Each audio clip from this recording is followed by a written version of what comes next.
João 5, 1-9. Cura do paralítico em Betesda, demonstração do poder de Jesus sobre a doença. Depois destas coisas, houve uma festa dos judeus, e Jesus subiu a Jerusalém. Ora, em Jerusalém junto à porta das ovelhas, há um tanque, chamado em hebraico Betesda, que tem 5 alpendres. Ali jazia uma multidão de enfermos, cegos, coxos e paralíticos, esperando o movimento da água.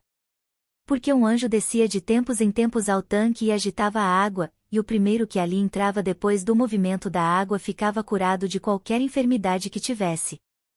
E estava ali um homem que havia 38 anos que se encontrava enfermo. Jesus, vendo-o deitado e sabendo que já tinha muito tempo, disse-lhe: Queres ser curado? O enfermo respondeu-lhe: Senhor, não tenho homem algum que, quando a água é agitada, me ponha no tanque, mas enquanto eu vou, desce outro antes de mim. Jesus disse-lhe: Levanta-te, toma o teu leito e anda. E imediatamente o homem foi curado, e tomou o seu leito, e andava. Neste Logion, vemos a manifestação do poder de Jesus sobre a doença, mas também o encontro da fé pessoal com a iniciativa divina. Simbolicamente, o paralítico representa a cada ser humano limitado pelas circunstâncias, pelas enfermidades do corpo ou da alma, que espera por intervenção, muitas vezes sentindo-se incapaz de se ajudar sozinho.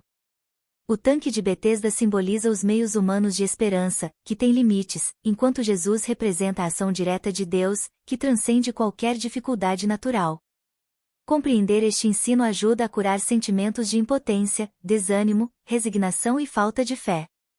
Emocionalmente, desperta esperança, confiança e coragem. Comportamentalmente, motiva a ação coerente com a fé e a abertura ao auxílio divino. Socialmente, fortalece a solidariedade e a consciência de que todos podemos ser instrumentos de bênçãos e milagres quando confiamos e cooperamos com a graça de Deus.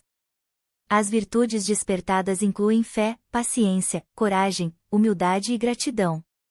Ao interiorizar este Logion, o discípulo aprende que a cura espiritual e física depende de reconhecer a presença do Verbo, obedecer às suas palavras e agir em fé. A transformação interior consiste em compreender que a limitação não é obstáculo absoluto quando há confiança e entrega à ação de Cristo.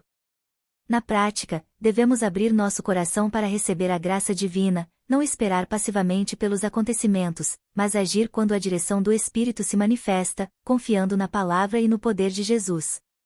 Devemos também reconhecer que o verdadeiro movimento de cura e transformação vem de Deus, e não apenas de nossos esforços ou de sistemas humanos. Versos paralelos reforçam este princípio. Em Marcos capítulo 2, versículos 9-12, vemos Jesus curando o paralítico que foi baixado pelo telhado, demonstrando autoridade sobre o corpo e o perdão de pecados.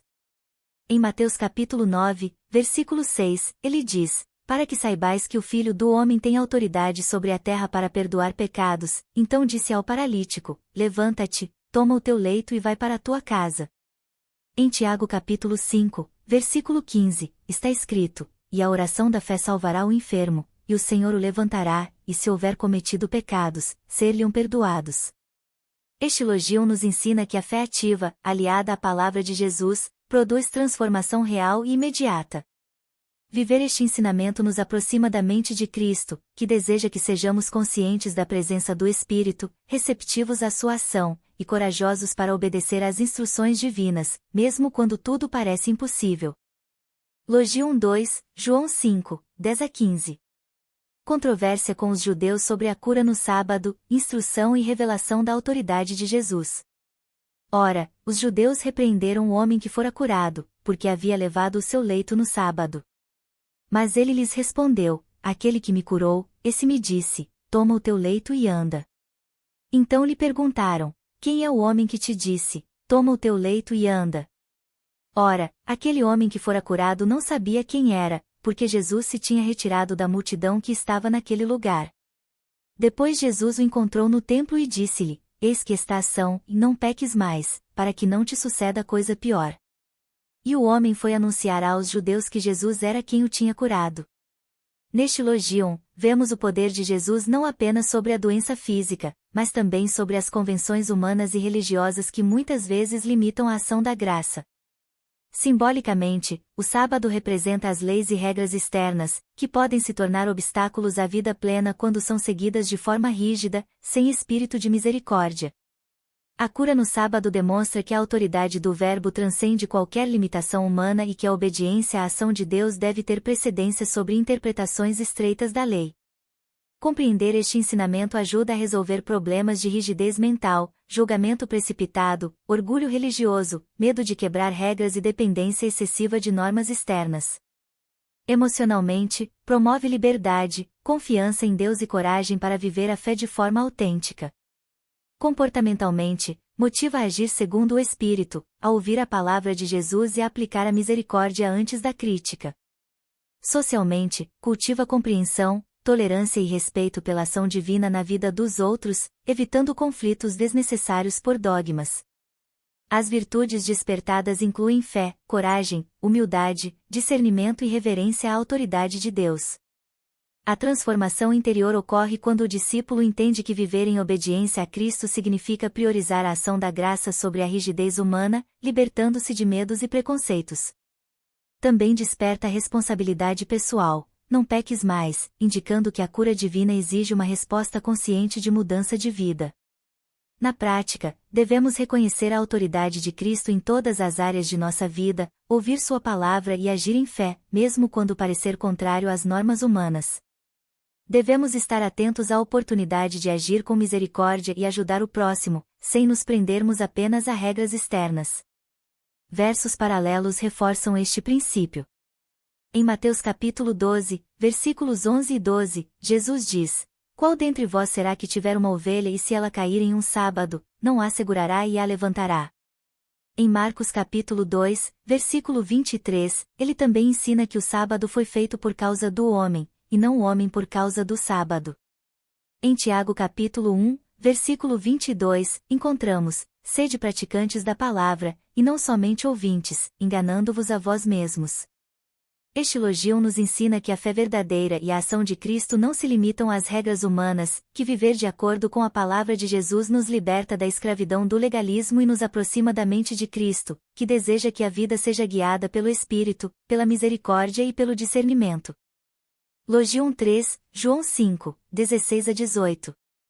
Perseguição e acusação e reação dos líderes judeus, é a afirmação da divindade de Jesus. Ora, por causa disso, os judeus perseguiram Jesus, porque fazia estas coisas no sábado. Mas Jesus lhes respondeu: Meu Pai trabalha até agora, e eu trabalho também. Por isso, mais ainda os judeus procuravam matá-lo, porque não só quebrantava o sábado, mas também dizia que Deus era seu próprio Pai, fazendo-se igual a Deus. Neste Logion, vemos a tensão entre a lei humana e a autoridade divina, e a coragem de Jesus em afirmar sua identidade e missão. Simbolicamente, o sábado representa as tradições e regras estabelecidas pelo homem, que podem se tornar barreiras à vida espiritual plena. Jesus nos mostra que a verdadeira lei é a do amor, da justiça e da vida que vem do Pai, e que cumprir o propósito divino supera qualquer rígida interpretação humana. Compreender este ensinamento ajuda a curar problemas de medo, insegurança diante da crítica, subserviência excessiva à opinião alheia e escravidão a tradições que impedem o crescimento espiritual.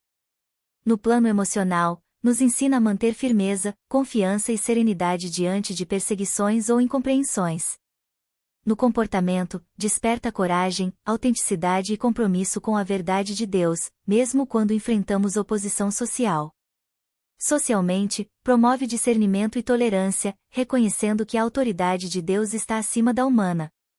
As virtudes despertadas incluem coragem, fé, fidelidade, integridade e reverência à divindade.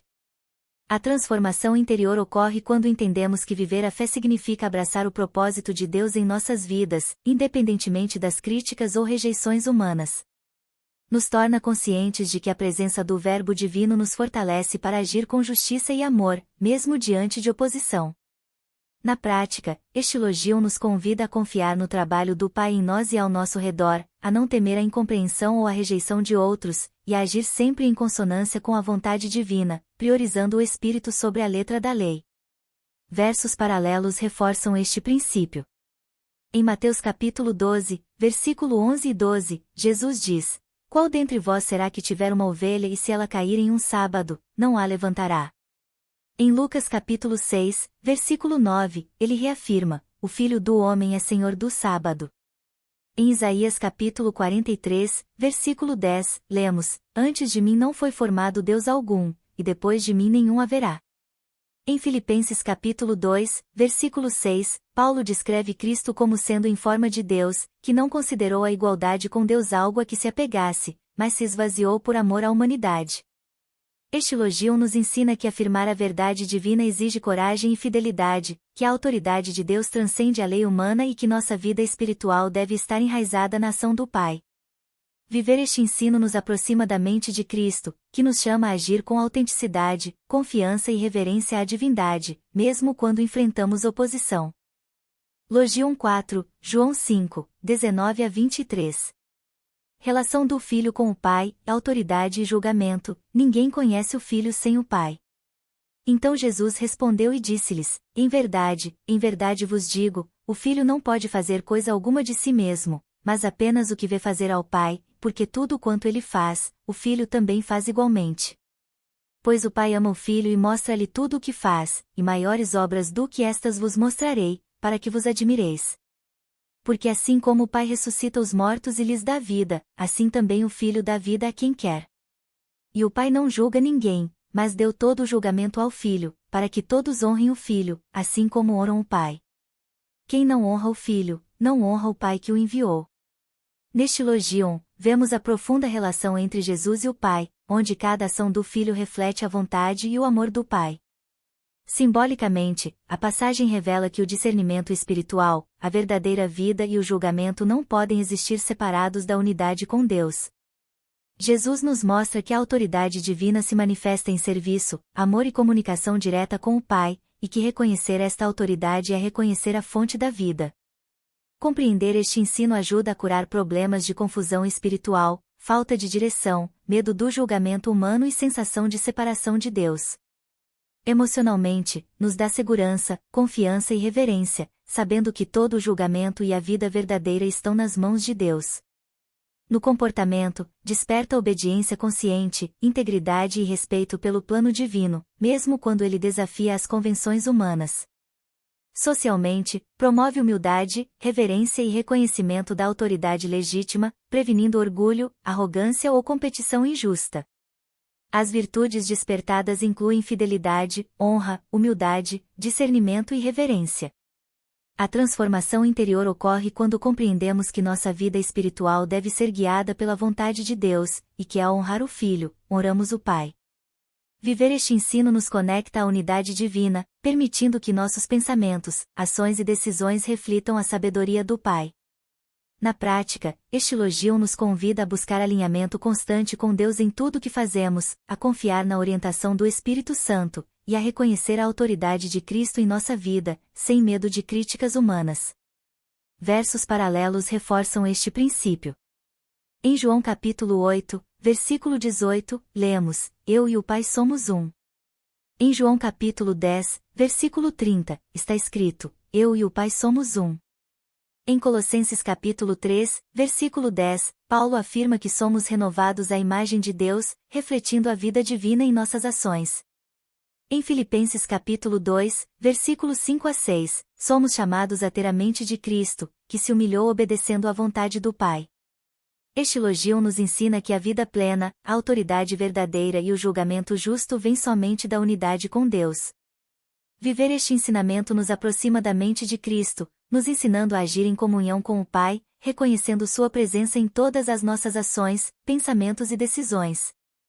Logion 5, João 5, 24 a 27. Promessa de vida eterna e julgamento através do Filho, poder de dar vida. Em verdade vos digo, quem ouve a minha palavra e crê naquele que me enviou tem a vida eterna, e não entrará em condenação, mas passou da morte para a vida.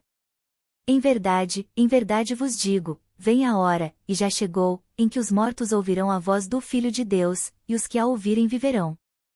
Porque assim como o Pai tem a vida em si mesmo, assim também concedeu ao Filho ter a vida em si mesmo. E deu-lhe autoridade para julgar, porque é o Filho do homem. Nesta passagem, Jesus revela o mistério da vida eterna e o poder do Verbo sobre a morte. Ele fala não apenas de uma ressurreição futura, mas de uma transformação presente, um renascimento espiritual que ocorre quando o ser humano ouve a voz divina e responde com fé. Aquele que crê no Filho, passa da morte para a vida, não porque deixa de morrer fisicamente, mas porque desperta para a comunhão eterna com o Pai. Espiritualmente, este elogio ensina que a vida verdadeira não é algo a ser conquistado após a morte, mas uma realidade que começa agora, quando acolhemos a palavra e permitimos que o Espírito Santo habite em nós. O poder de Cristo não apenas cura o corpo, ele restaura a alma, liberta da condenação interior e concede nova existência. Este entendimento cura problemas profundos da alma, o medo da morte, a culpa que aprisiona, a sensação de vazio e separação de Deus. Emocionalmente, ele traz paz e confiança, pois nos revela que o julgamento não é destruição, mas purificação, não é rejeição, mas chamada à vida. Comportamentalmente, nos inspira a viver com responsabilidade espiritual, reconhecendo que nossas ações ecoam na eternidade. Socialmente, desperta compaixão e respeito pela vida, pois todo ser humano é convidado a viver esse despertar do espírito. As virtudes despertadas são a fé viva, a confiança em Deus, a esperança inabalável e o amor redentor. A transformação interior acontece quando compreendemos que, ao ouvir e obedecer à voz de Cristo, deixamos de viver na sombra da culpa e da morte espiritual, e passamos a viver na luz da graça e da vida eterna. A aplicação prática deste ensinamento é aprender a escutar. Escutar com o coração, não apenas com os ouvidos. Ouvir a voz de Cristo nas Escrituras, na consciência e na oração. Crer verdadeiramente que Ele tem poder para nos renovar, para nos libertar de tudo o que nos aprisiona e nos conduzir à plenitude da vida. Assim, cada gesto de amor, cada ato de perdão, cada palavra de fé torna-se um reflexo da própria vida do Filho em nós. Versos paralelos confirmam esta verdade. Em João capítulo 11, versículo 25, Jesus declara: Eu sou a ressurreição e a vida, quem crê em mim, ainda que morra, viverá. Em Romanos capítulo 8, versículo 11, o apóstolo Paulo diz: Se o Espírito daquele que ressuscitou Jesus dentre os mortos habita em vós, também vivificará os vossos corpos mortais. E em Efésios capítulo 2, versículo 5, lemos: Estando nós mortos em nossos delitos, Deus nos deu vida juntamente com Cristo. Este elogio nos aproxima da mente de Cristo, pois nos ensina que viver no Filho é viver na eternidade já agora. É compreender que a fé verdadeira nos retira da morte espiritual e nos insere no fluxo da vida divina. Quando acolhemos essa verdade, deixamos de temer o julgamento e passamos a viver em gratidão, reconhecendo que o Filho foi enviado não para condenar, mas para dar vida, e vida em abundância. Logion 6, João 5, 28 a 29. Ressurreição final, distinção entre os que fazem o bem e os que fazem o mal. Não vos admireis disto, porque vem a hora em que todos os que estão nos sepulcros ouvirão a sua voz, e sairão, os que fizeram o bem, para a ressurreição da vida, e os que fizeram o mal, para a ressurreição da condenação. Com estas palavras, Jesus nos conduz ao mistério da ressurreição final, o momento em que toda a humanidade será despertada pela voz do Filho de Deus. Aqui, ele revela que a morte não é o fim, mas uma pausa. O corpo repousa, mas a vida verdadeira permanece guardada em Deus, à espera do chamado divino. Espiritualmente, este elogio ensina que o poder do Verbo transcende o tempo e o espaço.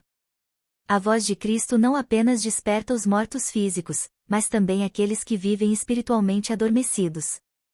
Cada alma, em algum momento, ouvirá o chamado do Filho, e será convidada a manifestar a verdade do que cultivou. Os que fizeram o bem, os que semearam amor, perdão e fé, ressurgirão para a vida. Mas os que escolheram o mal, os que endureceram o coração e se fecharam à luz, experimentarão a ressurreição da condenação, não como vingança, mas como consequência natural da distância que escolheram manter de Deus. Este ensinamento cura o medo da morte e da justiça divina. Ele nos mostra que o julgamento não é um castigo arbitrário, mas o reflexo daquilo que somos e do que amamos. Cura também o desespero espiritual e a sensação de injustiça, pois afirma que toda verdade será revelada, e toda obra será trazida à luz. Nada do que é feito em fé e amor será esquecido.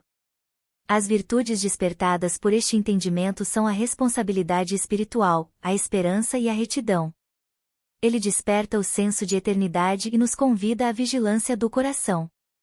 Quando compreendemos que a ressurreição é um retorno à verdade que vivemos, passamos a valorizar cada escolha, cada palavra e cada gesto. A transformação interior acontece quando deixamos de viver apenas para o agora e passamos a viver em sintonia com o eterno. Quem reconhece que será chamado à vida pela voz do Filho, busca desde já escutar essa voz no íntimo. Assim, cada dia se torna uma preparação amorosa para o reencontro com a vida verdadeira. A aplicação prática deste ensinamento está em viver com consciência e propósito. Fazer o bem não por medo da condenação, mas por amor à luz. Perdoar mais, julgar menos, servir com sinceridade, pois cada ato é uma semente que florescerá na eternidade. Cristo nos convida a participar de sua vida agora, para que a ressurreição futura seja apenas a continuidade natural da comunhão que já começamos aqui. Versos paralelos reafirmam essa verdade. Em Daniel capítulo 12, versículo 2, está escrito: muitos dos que dormem no pó da terra despertarão, uns para a vida eterna, e outros para a vergonha e desprezo eterno. Em Mateus capítulo 25, versículo 46, Jesus diz: e irão estes para o castigo eterno, porém os justos para a vida eterna. E em Romanos capítulo 2, versículo 6, Paulo confirma: Deus retribuirá a cada um segundo as suas obras.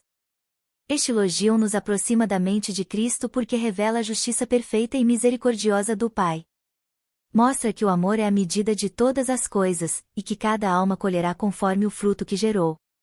Compreender isso é libertador, pois nos ensina a viver com sabedoria, a amar com sinceridade e a preparar o coração para a eternidade.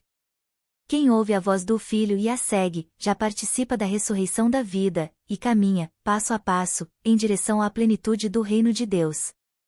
Logion 7, João 5, 30-47. Testemunhos que validam Jesus, Pai, obras, João Batista, Escrituras, rejeição dos judeus e necessidade de fé. Eu não posso de mim mesmo fazer coisa alguma, e como ouço, assim julgo, e o meu juízo é justo, porque não busco a minha vontade, mas a vontade daquele que me enviou, a do Pai.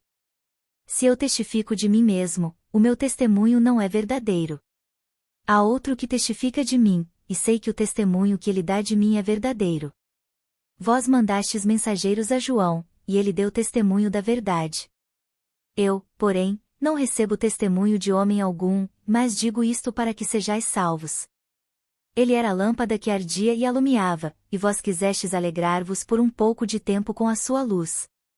Mas eu tenho maior testemunho do que o de João, porque as obras que o Pai me deu para realizar, as mesmas obras que eu faço testificam de mim, que o Pai me enviou. E o Pai que me enviou, ele mesmo tem dado testemunho de mim. Nunca ouvistes a sua voz, nem vistes a sua forma. E a sua palavra não permanece em vós, porque naquele que ele enviou não credes. Examinais as Escrituras, porque julgais ter nelas a vida eterna, e são elas que de mim testificam. Mas não quereis vir a mim para terdes vida. Eu não recebo glória dos homens. Mas bem vos conheço, que não tendes em vós o amor de Deus. Eu vim em nome de meu Pai, e não me aceitais, se outro vier em seu próprio nome, a esse aceitareis. Como podeis vós crer, recebendo honra uns dos outros, e não buscando a honra que vem somente de Deus? Não penseis que eu vos acusarei perante o Pai, há um que vos acusa, Moisés, em quem vós esperais. Porque, se vós cresseis em Moisés, creríeis em mim, porque de mim escreveu ele. Mas, se não credes nos seus escritos, como crereis nas minhas palavras? Este elogio é uma das mais profundas revelações de Jesus sobre sua missão e sua origem divina.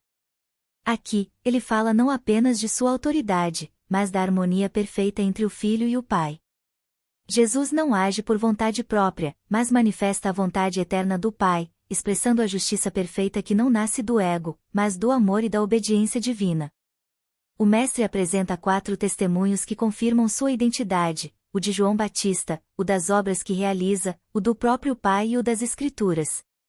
Cada um destes testemunhos aponta para a mesma verdade: Jesus é o Verbo de Deus encarnado, aquele em quem a palavra se faz viva e atuante. João preparou o caminho com a luz da profecia. As obras, como sinais visíveis, revelam o poder criador. O Pai confirma a missão com sua voz e presença. E as Escrituras sustentam a coerência de toda a história da salvação, desde Moisés até Cristo. O ensino espiritual deste trecho é um chamado à escuta interior. Muitos conhecem as Escrituras, mas não ouvem a voz viva que nelas fala. Muitos buscam a glória dos homens, mas esquecem a honra que vem de Deus. Jesus nos adverte que a fé verdadeira não nasce do reconhecimento externo, mas da comunhão interior com a verdade divina. Crer não é aceitar um argumento, é permitir que a palavra se torne carne dentro de nós.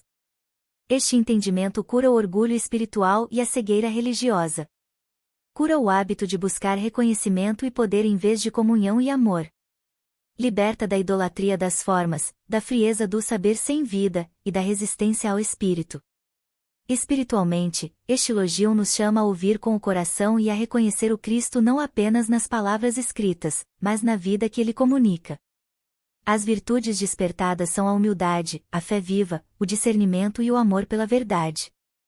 Elas florescem quando compreendemos que toda sabedoria autêntica conduz a Cristo e que toda obra de luz vem do Pai. A transformação interior ocorre quando deixamos de viver por nossa própria vontade e passamos a viver para expressar a vontade divina. Quem aprende a julgar como Cristo julga, com justiça e compaixão, começa a ver o mundo com os olhos do Pai. Na prática, este ensinamento nos convida a examinar não apenas as Escrituras, mas a nós mesmos. A perguntar: o que em mim reconhece a voz de Cristo? Busco a glória de Deus ou a dos homens?